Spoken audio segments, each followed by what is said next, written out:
Da li znate kako je osnovan fudbalski klub Liverpool?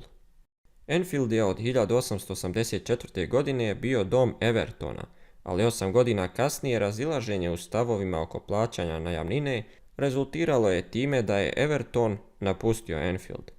Dotadašnji predsjednik kluba i vlasnik Anfielda John Holding ostao je na stadionu sa samo 3 igrača i nešto malo navijača. Dok bi mnogi u toj situaciji digli ruke i zatvorili sve, Holding je imao viziju. U martu 1892. godine osnovao je novi klub i nazvao ga Liverpool Association Football Club, dok se kasnije Association iz imena i izbacilo.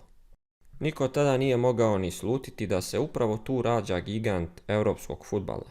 Iz male lokalne priče izrastao je klub koji će kroz decenije postati simbol strasti i borbe, ime koje odjekuje širom planeti.